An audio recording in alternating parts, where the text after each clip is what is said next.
all you cool cats and kittens. It's Carol at Big Cat Rescue, and I'm just checking in on one of the cats that we have brought in from elsewhere here in Florida to protect during the storm.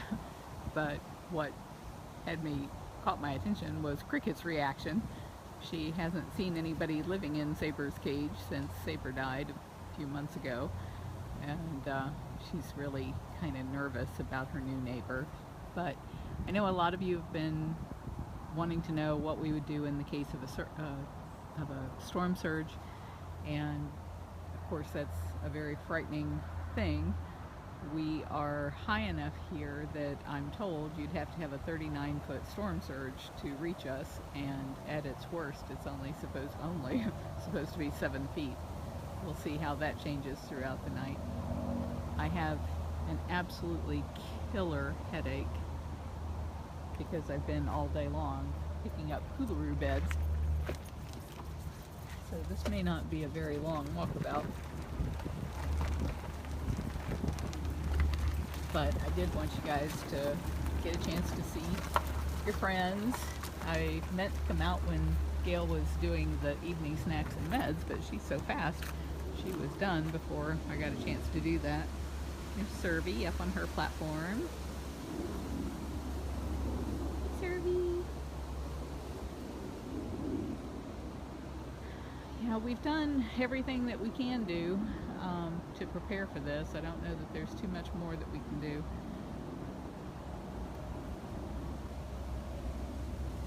And according to the news reports that I'm hearing, it shouldn't be any worse than any of our regular storms up until about 8 o'clock in the morning.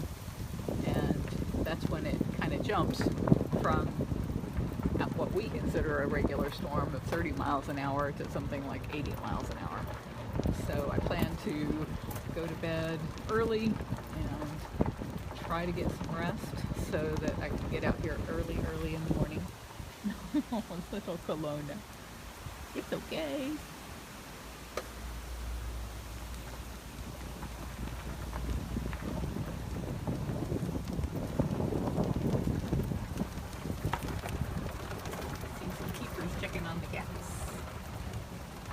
Well, you guys have done a ton of work getting ready for Hurricane Irma. We're live on Facebook. Yeah. Awesome. A lot of work. Tell everybody what your names are. I'm Steve. Hi, Steve. I'm Michael. Hi, Michael. And I'm Fred. Hi, Fred. Hi. So what are you guys doing now? We are actually heading off home, but we're just taking the scenic route back. Yeah. Making sure all the cats are okay. Yeah. They seem pretty good. Yeah. The one that we brought in is a little nervous, but Okay. the bobcat from yesterday is so relaxed. Yeah. Fantastic. Well, thank you for all the hard work that you guys did. Absolutely. Getting everything ready. I know that was a lot of digging and trenching and sand and Sure was. man. It was, but we'll sleep well tonight. If not tomorrow. Yeah. Good night. Good night. Cats are doing some weird things today. People have been asking, do they sense a storm? Do they know what's going on? And like, I'm seeing cats in places I never see cats. I never see Cricket all the way up on top of her cage. I never, ever see Gilligan, the Canada lynx. I never see him go in the air-conditioned in, and today I couldn't find him, and sure enough, that's where he was, in the air conditioning. This is Nala. They shelter outside, so if you look at the way our cages are built, there's nothing for the wind, there's nothing to get caught in the wind. The wind can blow right through the cage. And if you see where that serval's laying up on top of that hill, what she's actually laying on is a huge concrete bunker, and most of our cats have these bunkers. They are 8 feet by 12 feet inside for the cat, and it's 4-inch concrete reinforced with rebar, and then we hand pour concrete over the top of it, over lath, kind of like you would stucco, and then cover that in dirt and plants and trees, and so all of that is anchoring down her den that she can go in if she wants to. Ooh, I am in reverse.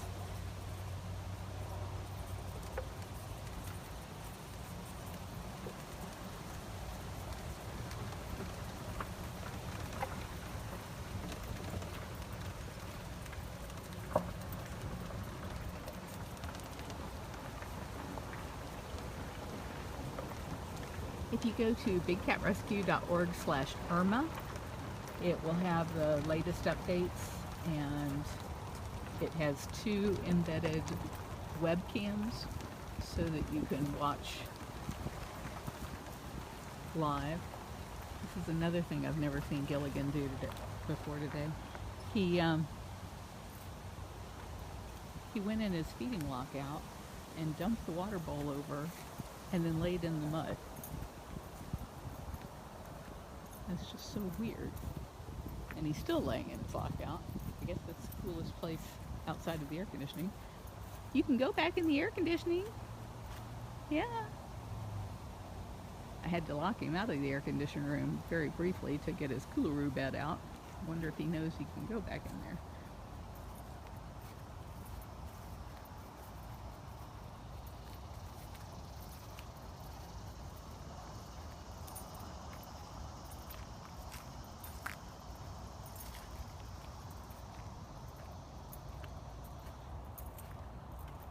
Checking his door just to make sure that I opened it. I'd feel like an idiot if I didn't. No, his door is open. It's open! You can go over there. Luana, thank you for posting the donate button. So we only got 2 cats that we could not pry their coolaroos away from them. One was Little Dove, and the other is Apollo. So what we're going to do in the morning when we feed them, we tried at feeding time tonight, and I'm sorry, not Apollo, Little Dove and Skipper. And in the morning when we feed them, we will try again to get them to the side so that I can get in and get the coolaroo beds out.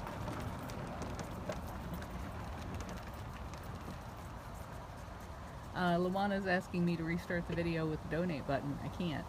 I don't know what happened, but the donate button is not available anymore, and I have been dealing with our contacts at Facebook for weeks over this, and just haven't had any success. I can't figure out what the bug is. I have my little windsock on, but the winds are picking up, so I'm afraid it's going to be a little bit noisy. One of the things the volunteers were doing today was shoveling, you can't see it, but over that hill they were shoveling gravel up against the bottom of the pinning, the skirting, to try and keep it from all blowing and peeling off. It would be terrible.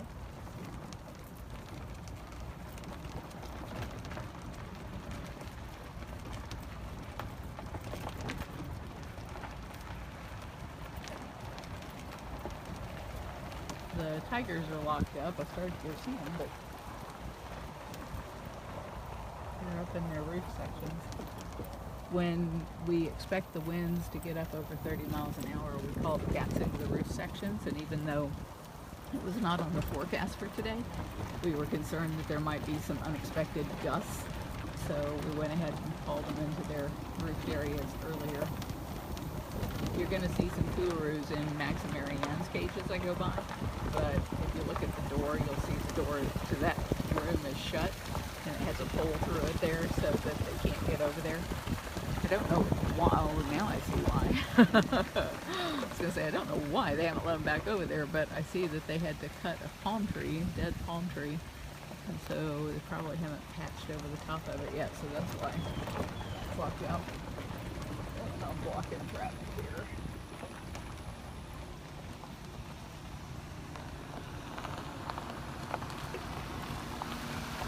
Good night. There's our operations manager, Catherine.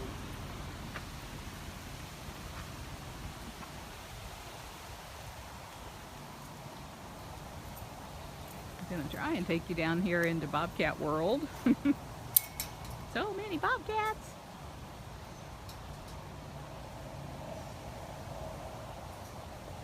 I might lose my signal though. If I do, I'll back out.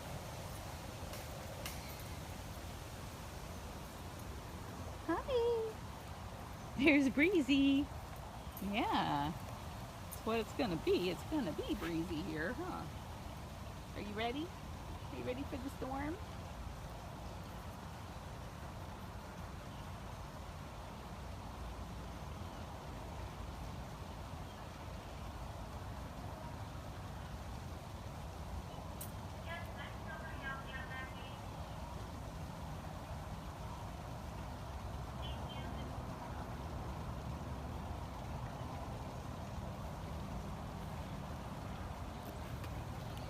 The other thing that I see sometimes with cats before a storm is they eat more.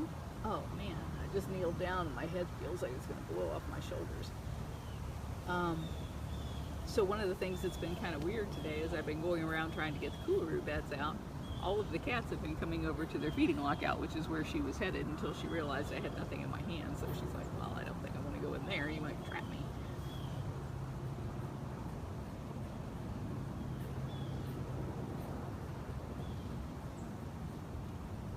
I think nature tells them they should eat more than they typically would, so that when a storm comes they can ride it out for several days, but we'll be here to feed them, so they don't have to worry about that. Assuming you want to eat in the rain, might not take that too much. Well, I think we'll be okay. We're far enough inland that I really anticipate the storm. I'm so tired. I really anticipate the storm losing a lot of its punch before it gets to us. This is the little bobcat that we are keeping and through the storm for her owner.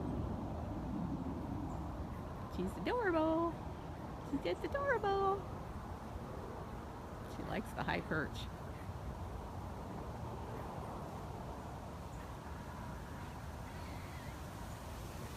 And she seems fascinated by the fact that she's got cats, bobcats, all around her. She's got Andy over here, who was sleeping in the grass earlier when I snagged her coolaroo. I don't see her now. And Sue and Lakota, they were following me all over the place, and those guys never follow me around.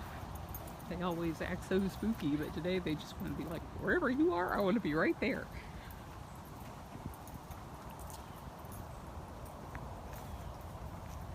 Seen a lot of the cats getting underneath. We have some low platforms for cats who have been, our cats get moved around all the time, so sometimes we'll build a really low platform in a cage for a cat who can't get up on top of the platform, and then you put some younger cat in there and they can use it, but they don't need it, and you're under there again, aren't you? Sue and Lakota have been underneath this one. You're not going to come over this time? No? You have so many dens. Why is that the best place?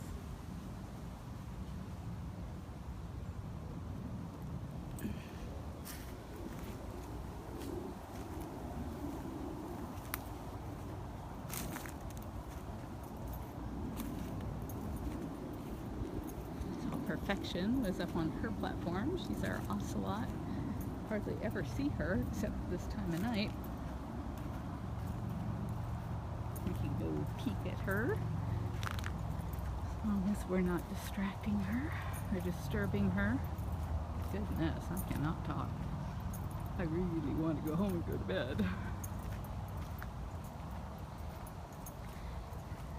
I think the headache is partly from the fact that I never got my second cup of coffee today, and hi up there, partly from getting overheated.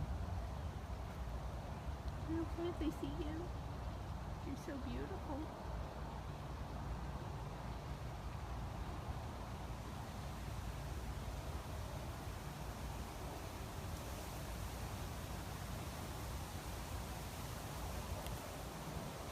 Cute little tail hanging over the edge.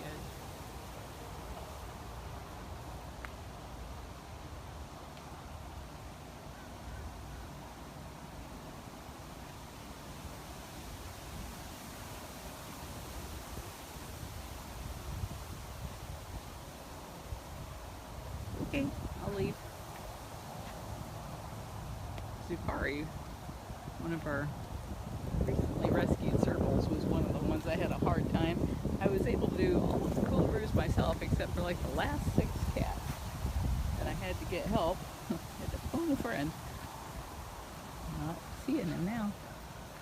I had to get help from Becky and Catherine to get some of these guys to move so that I could go into their cage and get their coolaroo. There he is. Hey, Zukari. People haven't seen you in a while. So handsome.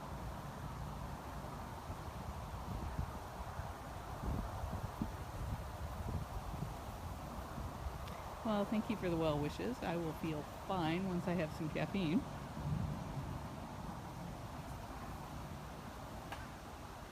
No, we cannot evacuate the animals. People have been asking us that now for a couple of days, and that's why we posted the page Irma, bigcatrescue.org/Irma, to let people know why you can't evacuate 70 cats. There's a lot of reasons for it. One is there's no place for them to go. Right now, it just so happens that all of the good sanctuaries are at a sanctuary conference in Minnesota. And I was supposed to be at the conference, but obviously stayed behind because of what was going on here. Even if they had room, they're spread out all over the United States, and so it could take 2 or 3 days to get to some of them out and 2 or 3 days back. And then each transport trailer will carry between 1 to 6 cats in it. So you'd be making that trip over and over and over and over again. And it's like bumper to bumper traffic from the Keys to Atlanta right now. There are people that are abandoning their cars on the sides of the interstates trying to get out of Florida because they've run out of gas and there's no gas for them. So there's just no, in the entire state of Florida, there might be 2 trailers big enough to move these cats.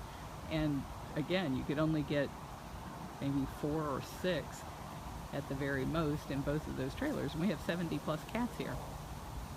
So, and there's no way to know which way the storm's going. So you could get all those cats in a trailer, or a bunch of cats in a trailer, and get out there on the road and end up in the eye of the storm because you didn't know it was going to turn one way or the other. So there's just no safe way to do it. I appreciate the fact that so many people care about these animals and want to tell us how to do it, but what we really, really need is for there not to be animals like this in cages in the first place. This is just so wrong, and I hope if anything just scares the living daylights out of you and makes you want to do something about it, that what you'll do is just keep hounding your member of Congress until they champion, sign on as a co-sponsor for the Big Cat Public Safety Act. That's the only thing that's going to fix this, and it's not going to fix it for this hurricane, but it's the only thing that's going to fix it long term.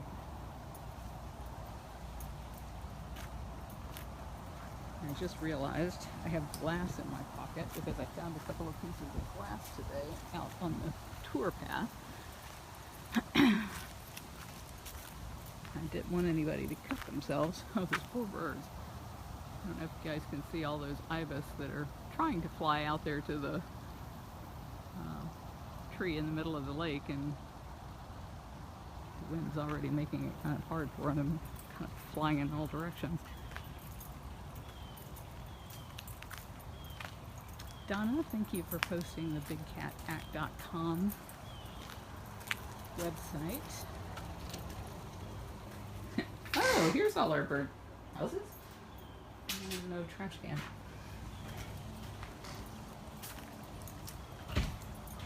Lauren, thank you for posting our disaster plan.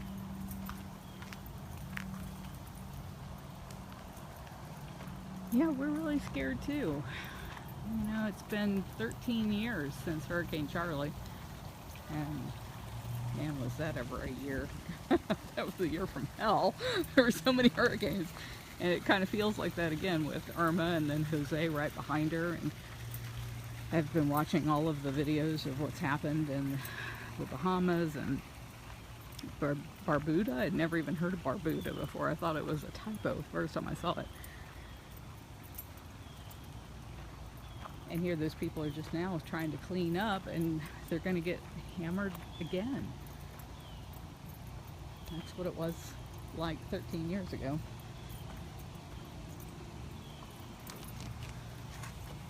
Something that makes it worse this time is that about 80 acres of what used to be woodlands around us has now been paved over with houses and offices and parking lots. So an awful lot of that water, I expect, can't get into the ground where those things are. And we're the most natural thing around, so it's going to end up coming our way.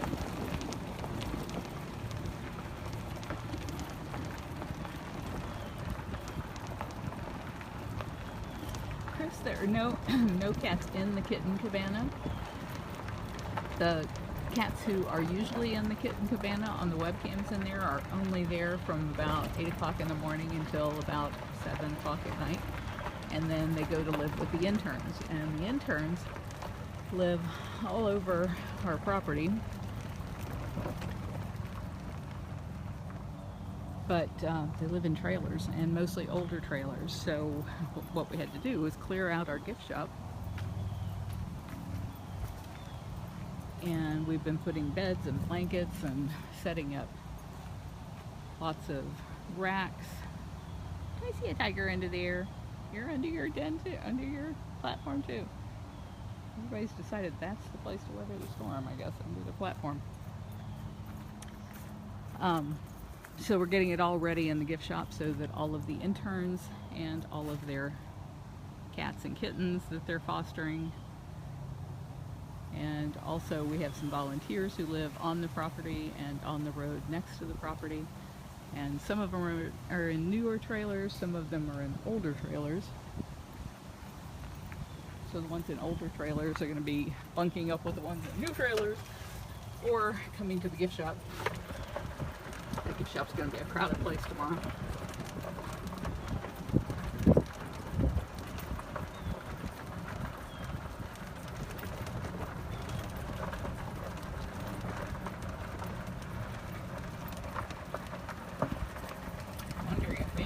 Tarp should come down before it flies away. Kind of a hard decision to make, and maybe they're planning on leaving it until tomorrow because it's been so unbearably hot today. And if the cat comes up into this front area, they need shade. They have that whole area back there. It's 22,000 square feet. Frosty's on vacation, funcation in there right now. Sundari, are you ready? My phone keeps telling me I got a low battery, so I gotta go soon. Maybe you'll be our last cat. You wanna be our last cat for tonight? Okay.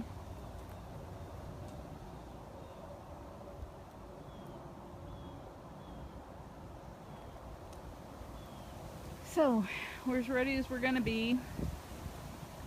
The test will be tomorrow. It's going to be a really long day tomorrow. It's supposed to start hammering us with winds and rain about 8 a.m. and it's just going to get worse all day long, they say. And then the scariest part is when it gets to like 10 p.m. and it's dark and we're still dealing with rain and winds because it's all sustained winds and rain. It's not just little gusts. So by then you're just totally exhausted dealing with it, but it's not likely to quit. So, are you going to get rested now? Yeah, you should do that. So I love you guys. I really appreciate everybody who has been helping us out. If you can donate, I'm sure we're going to need it for the cleanup. And the link for that is bigcatrescue.org/donate. Or you can text the word CAT FUND, CATFUND, all is one word, CAT FUND, to 52886. And there's an easy way to donate there. But you have messaging and data rates way up on that. And since there's 700 of you here, I would like to run an ad. Facebook ad. It's a 15-second ad, so I know you diehards will stick with me through the 15 seconds. Raise a little bit of money for the cats that way without having to reach into your own pockets. So I'm going to do that right now.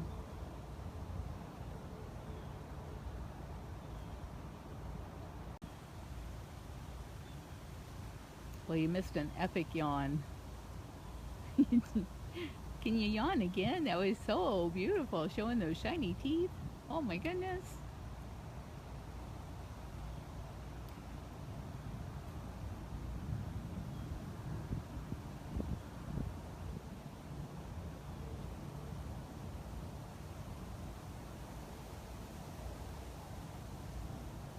All right. Good night, everybody. Thank you again.